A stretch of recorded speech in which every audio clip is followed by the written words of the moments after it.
ಹಿಂದೆ ಅಮಿತ್ ಶಾ ಅವ್ರು ಕರೆದು ಬೇಡ ಅಂತ ಹೇಳಿದ್ರು. ಅಮಿತ್ ಶಾ ಅವರು ಕರೆದು ಬೇಡ ಅನ್ನೋದಕ್ಕೆ ಅಮಿತ್ ಶಾ ಅವ್ರಿಗೆ ಕೆಲವರು ದಿಕ್ಕು ತಪ್ಪಿಸಿದ್ರು. ಹಾಗಾಗಿ ಅವರು ಅವ್ರ ಮಾತನ್ನು ಕೇಳಬೇಕಾಯಿತು. ಈಗ ಯಾವುದೇ ಕಾರಣಕ್ಕೂ ಕೂಡ ಈ ಬ್ರಿಗೇಡ್ ನಿಲ್ಲಲ್ಲ. ಇನ್ನೊಂದು ಈಗ ಭಾರತೀಯ ಜನತಾ ಪಾರ್ಟಿ ಇವತ್ತಲ್ಲ, ಪಕ್ಷ ಶುರುವಾದಾಗಿಂದಲೂ ಕೂಡ ಬೂತ್ ಮಟ್ಟದಿಂದ ರಾಷ್ಟ್ರೀಯ ಅಧ್ಯಕ್ಷರ ತನಕನೂ ಕೂಡ ಚುನಾವಣೆ ನಡ್ಕೊಂಡೇ ಬಂದಿರೋದು. ಆದರೆ ಅಲ್ಲಲ್ಲೇ ಕೂತು ಚರ್ಚೆ ಮಾಡಿ ಚುನಾವಣೆಗಳು ನಡೆದಿಲ್ಲ. ಯುನಾನಿಮಸ್ ಆಗಿ ಕೂತು ಚರ್ಚೆ ಮಾಡಿಕೊಂಡು ಬೂತ್ ಅಧ್ಯಕ್ಷರಾಗಬೇಕು, ಯಾರು ತಾಲೂಕು ಅಧ್ಯಕ್ಷರು ಯಾರಾಗಬೇಕು, ಜಿಲ್ಲಾಧ್ಯಕ್ಷರಾಗಬೇಕು, ರಾಜ್ಯ ಅಧ್ಯಕ್ಷರಾಗಬೇಕು, ರಾಷ್ಟ್ರೀಯ ಅಧ್ಯಕ್ಷರಾಗಬೇಕು, ಕೂತು ಚರ್ಚೆ ಮಾಡಿ ಮುಂಚೆಯಿಂದಲೂ ಕೂಡ ತೀರ್ಮಾನ ಮಾಡ್ಕೊಂಡು ಬಂದಿದ್ದೇವೆ. ಸಾಮೂಹಿಕ ನೇತೃತ್ವ ಇದ್ದಂಥ ಸಂದರ್ಭ ಇದೆಲ್ಲ ಚೆನ್ನಾಗಿ ನಡೀತಾ ಇತ್ತು.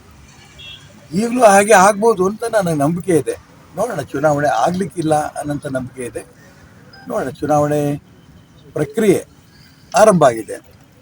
ಅದನ್ನಾಗಲೇ ಕೇಂದ್ರ ನಾಯಕರು ಕೂಡ ಹೇಳಿದ್ದಾರೆ, ಚುನಾವಣೆ ಮುಖಾಂತರ ಮಾಡ್ತೀವಿ ಅಂತ. ಚುನಾವಣೆ ಯುನಾನಿಮಸ್ ಆಗಲಿ ರಾಜ್ಯದ ಅಧ್ಯಕ್ಷರದು ಕೂಡ ಅಂತ ನನ್ನ ವೈಯಕ್ತಿಕ ಅಭಿಪ್ರಾಯ. ಈ ಪಕ್ಷದ ಅಧ್ಯಕ್ಷರ ಬದಲಾವಣೆ ವಿಜೇಂದ್ರ ಬಿಟ್ಟು ಬೇರೆಯವರು ಅಧ್ಯಕ್ಷರಾದರೆ ತಮಗೆ ಏನಾದರೂ ಆಹ್ವಾನ ಬಂದರೆ ಮತ್ತೆ ವಾಪಸ್ ಹೋಗ್ತಾರೆ ಅಂತ ಈಗಾಗಲೇ ಸಾಕಷ್ಟು ಜನ ಆಹ್ವಾನ ಕೊಟ್ಟಿದ್ದಾರೆ ಭಾರತೀಯ ಜನತಾ ಪಾರ್ಟಿ ಬರಬೇಕು ಅಂತ.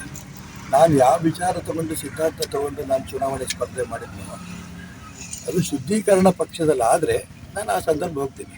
ವಿಜೇಂದ್ರ ಬಿಟ್ಟು ವಿಜೇಂದ್ರಂಗೂ ಅದಕ್ಕೂ ಸಂಬಂಧ ಇಲ್ಲ. ವೈಯಕ್ತಿಕ ನಾನು ಯಾರ ಮೇಲೂ ದ್ವೇಷ ಇಲ್ಲ. ಶುದ್ಧೀಕರಣ ಯಾವ ರೀತಿ ಆಗುತ್ತೆ ಸರ್? ಉದಾಹರಣೆಗೆ ಹಿಂದುತ್ವ ಈ ಪಕ್ಷದ ಮುಂಚೆಯಿಂದಲೂ ಕೂಡ ಮೂಲ ಸಿದ್ಧಾಂತ. ಅದು ಇವತ್ತು ಭಾರತೀಯ ಜನತಾ ಪಾರ್ಟಿ ಇಲ್ಲ. ಸಾಮೂಹಿಕ ನಾಯಕತ್ವ ಯಾವತ್ತೂ ಕೂಡ ಚರ್ಚೆ ಮಾಡಿಕೊಂಡೆ ತೀರ್ಮಾನ ಮಾಡ್ತಿದ್ರು, ಅದು ಇವಾಗಿಲ್ಲ.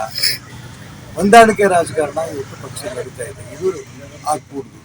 ಇವೆಲ್ಲ ಶುದ್ಧೀಕರಣ ಆಗಬೇಕು ಅಂತ ನನ್ನ ಅಪೇಕ್ಷೆ ಇದೆ. ಅದಾಗತ್ತೆ, ನನಗೆ ನಂಬಿಕೆನೂ ಇದೆ. ಆ ಸಂದರ್ಭದಲ್ಲಿ ನಾನು ಪಾರ್ಟಿಗೆ ಹೋಗ್ತೀನಿ. ಸರ್, ಈಗ ಪಕ್ಷದಿಂದ ತಮಗೆ ಶಿಕಾರಿಪುರ ಅವರ ನಿವಾಸದಿಂದಲೇ ಹೋರಾಟ ಸ್ಟಾರ್ಟ್ ಮಾಡ್ತೀವಿ ಅನ್ನೋ ಮಾತನ್ನು ನಾನು ಹೇಳಿದ್ನಲ್ಲ, ರಮೇಶ್ ಜಾರಕಿಹೊಳಿ ಏನು ಹೇಳಿದ್ರು, ವಿಜೇಂದ್ರ ಏನು ಹೇಳಿದ್ರು, ವಿವರಕ್ಕೆ ನಾನು ಹೋಗಲ್ಲ. ಇಷ್ಟು ಕೆಳಮಟ್ಟಕ್ಕೆ ರಾಜಕಾರಣ ಕರ್ನಾಟಕ ರಾಜ್ಯದಲ್ಲಿ ಇಳಿದೋಗಿದೆ. ಅದು ಕಾಂಗ್ರೆಸ್ ಇರ್ಬೋದು, BJP ಇರ್ಬೋದು, ಇಳಿದೋಗಿದೆ. ಇದು ಸರಿ ಹೋಗಬೇಕು. ಇದು ರಾಜಕಾರಣದಲ್ಲಿ ಸೈದ್ಧಾಂತಿಕವಾಗಿ ಚರ್ಚೆಗಳಾಗಬೇಕು, ಯೋಜನೆಗಳ ಬಗ್ಗೆ ಚರ್ಚೆ ಆಗಬೇಕು. ಅದು ಬಿಟ್ಟು ವೈಯಕ್ತಿಕವಾಗಿ ಅಲ್ಲಿ ಒಕ್ಕಲಿಗರೆಲ್ಲ ಸೇರಿಕೊಂಡು DK ಶಿವಕುಮಾರ್ನ ಮುಖ್ಯಮಂತ್ರಿ ಮಾಡಬೇಕು ಅನ್ನೋಂಥ ಪ್ರಯತ್ನ, ಮತ್ತೊಂದು ಕಡೆ OBCಗಳು, SCಗಳು, STಗಳು ಸೇರಿಕೊಂಡು ಸಿದ್ದರಾಮಯ್ಯ ಮುಂದುವರಿಬೇಕು ಅಂತ ಪ್ರಯತ್ನ, ಜಾತಿ ಮೇಲೆ ರಾಜಕಾರಣ ಮಾಡೋಂಥ ಪರಿಸ್ಥಿತಿ ಬಹಿರಂಗವಾಗಿ ಬೆತ್ತಲೆ ಆಗ್ತಾ ಇರೋದು ರಾಜಕೀಯ ಪಕ್ಷಗಳು. ಅದನ್ನು ರಾಜ್ಯದ ಜನ ನೋಡ್ತಿದ್ದಾರೆ. ಯಾವುದೇ ಕಾರಣಕ್ಕೂ ಕೂಡ ಇದನ್ನು ರಾಜ್ಯದ ಜನ ಕ್ಷಮಿಸಲ್ಲ. ಆ ರೂಪದಲ್ಲಿ ಕರ್ನಾಟಕ ರಾಜ್ಯದಲ್ಲಿ ರಾಜಕೀಯ ನಡೀತಾ ಇದೆ. ಅವರವರೇ ತಿದ್ದುಕೋಬೇಕಾ, ತಿದ್ದುಕೊಳ್ಳಿ.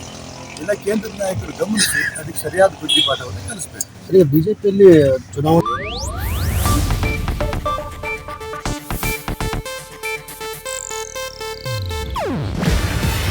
ಇದು ಏಷ್ಯಾನೆಟ್ ನ್ಯೂಸ್ ನೆಟ್ವರ್ಕ್ ಪ್ರಸ್ತುತಿ.